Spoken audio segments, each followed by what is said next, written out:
Un riche homme d'affaires s'est retrouvé affamé et sans nourriture au milieu de la nuit. Il a rencontré un pauvre qui lui a donné de la nourriture.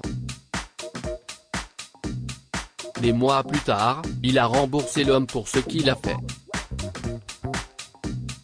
Arnold, restaurateur prospère, s'est rendu dans une petite ville pour un voyage d'affaires. Il devait se rendre à une réunion à la périphérie de la ville, où il prévoyait de rénover et de réorganiser un restaurant en difficulté pour le rendre à nouveau rentable. La réunion a été fixée à 22 h au domicile de l'actuel propriétaire du restaurant. Ce dernier avait ainsi suffisamment de temps pour fermer le restaurant et rentrer chez lui pour rencontrer Arnold. Pendant qu'il attendait, Arnold a soudain commencé à ressentir la faim. Les propriétaires ont fait savoir qu'il allait être en retard. Il a donc décidé de se promener dans le quartier pour trouver quelque chose à manger. Mais tous les cafés qu'il a croisés étaient fermés, à l'exception d'un vieux restaurant abandonné appelé Chan's Pizza. Cherchant désespérément quelque chose à manger, Arnold a décidé d'entrer. Mais dès qu'il y est entré, il s'est rendu compte que le restaurant n'était plus en activité depuis longtemps. Malgré cela, Arnold a voulu jeter un coup d'œil. Il a aimé la décoration intérieure complexe de la pizzeria et s'est rendu compte qu'elle avait dû être un restaurant prospère à cause de son aspect. Alors qu'il a jeté un coup d'œil, la porte s'est refermée brusquement derrière lui sous l'effet d'une rafale de vent. Le claquement a fait trembler la structure du bâtiment et un morceau du plafond est tombé sur Arnold. Le morceau a heurté sa tête et il a immédiatement perdu connaissance à cause de l'impact. Lorsqu'il s'est réveillé, il ne savait plus très bien où il se trouvait. Il a jeté un coup d'œil autour de lui et a remarqué qu'un homme miteux se tenait à côté de lui. Il s'est redressé et a décidé de lui parler. « Qu'est-ce ce qui s'est passé? Combien de temps ai-je été inconscient ?» a-t-il demandé. L'homme, qui s'est présenté sous le nom de Steve, a raconté qu'Arnold avait été assommé pendant environ une demi-heure. J'étais dans l'arrière-salle de la pizzeria quand j'ai entendu la porte claquer. Je suis allé voir et je vous ai vu inconscient sur le sol. Un morceau du plafond est tombé et vous a frappé, a expliqué Steve en tendant une bouteille d'eau à Arnold. Qu'est-ce ce que vous faisiez dans l'arrière-salle? Cet endroit a l'air désert, a répondu Arnold en prenant la bouteille d'eau et en la buvant. Eh bien, je vis ici, en fait, a révélé Steve. Mon père, Sean, était propriétaire de cette pizzeria, mais il est mort il y a longtemps. Je n'ai pas pu maintenir le restaurant, alors je l'ai fermé. Maintenant, je dois faire l'aumône dans la rue. Je suis désolé d'apprendre que vous avez dû fermer votre restaurant. L'endroit a l'air d'avoir été très prospère. J'aurais aimé goûter vos pizzas, a dit Arnold. Steve lui a souri en secouant la tête. Eh bien, monsieur, si est votre jour de chance. Je me préparais une pizza avec la recette secrète de mon père. Nous ne cuisons pas les pizzas dans un four, mais dans un feu ouvert, ce qui les rend très savoureuses. Une femme généreuse m'a donné de l'argent aujourd'hui et j'ai pu acheter des ingrédients. Venez avec moi, a dit Steve en entraînant Arnold vers l'arrière. Lorsqu'ils sont arrivés, Arnold a été stupéfait par la simplicité de l'installation de Steve. il y avait un feu ouvert fait avec du bois et un morceau de métal au-dessus duquel il a placé la pizza. Après quelques minutes, Arnold a pu goûter à la pizza de Steve. Il a été impressionné. C'était la meilleure pizza qu'il a jamais goûtée. Ce soir-là, Arnold s'est rendu à sa réunion nocturne l'estomac bien rempli. Pendant que les restaurateurs parlaient, son esprit s'est égaré et il n'a cessé de penser à Steve et à sa pizza. Malgré ses pensées persistantes, il a honoré sa promesse et a acheté le restaurant à ses propriétaires actuels. Il s'est promis d'en faire un restaurant de cuisine fusion, le premier de la région.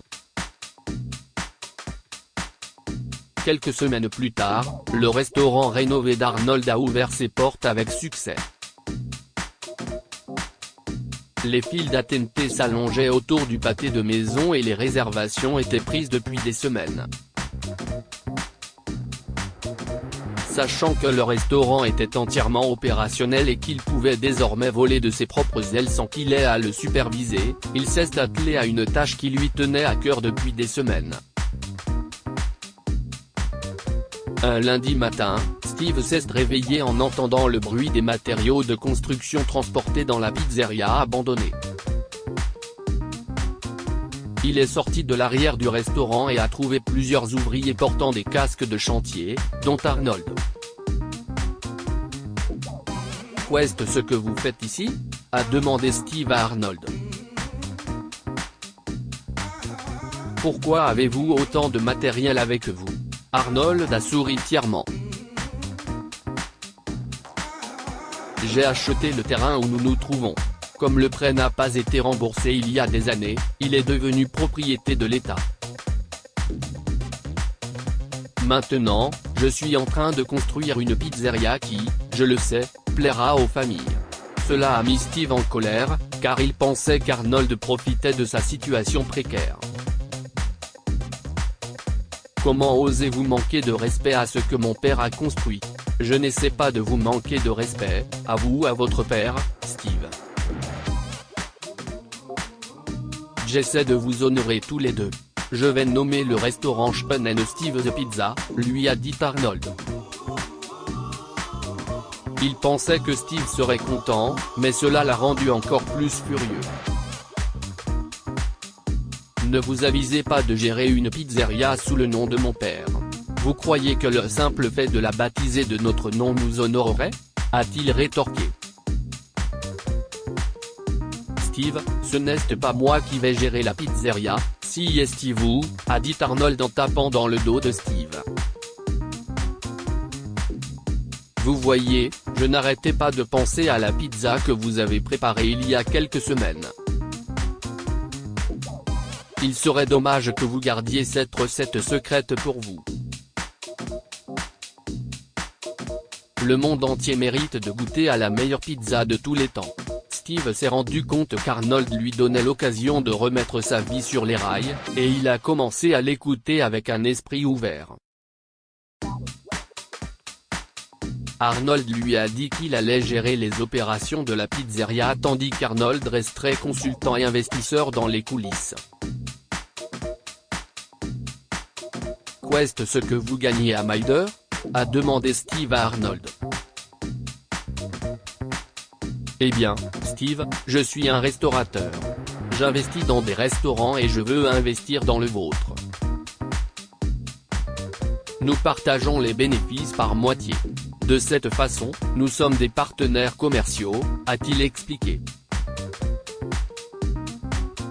Pour Steve, il s'agissait d'un partenariat équitable. Arnold finançant tout, il pouvait se concentrer sur l'élaboration du menu et la préparation des meilleures pizzas de la ville. En un rien de temps, la pizzeria a retrouvé sa popularité d'antan. Comme dans les autres restaurants d'Arnold, les gens faisaient la queue pendant des heures pour déguster leurs délicieuses pizzas. Grâce au succès de la pizzeria, Steve a économisé suffisamment d'argent pour s'acheter un bon appartement. Il n'a plus besoin de demander l'aumône et a assez d'argent pour vivre confortablement. Merci, Arnold. Vous avez changé ma vie, a dit Steve à son partenaire commercial. Arnold a passé un bras autour de l'épaule de Steve et a secoué la tête. Vous m'avez aidé une fois, et je vous ai aidé. Nous sommes quittes, a-t-il dit en souriant. Que pouvons-nous apprendre de cette histoire?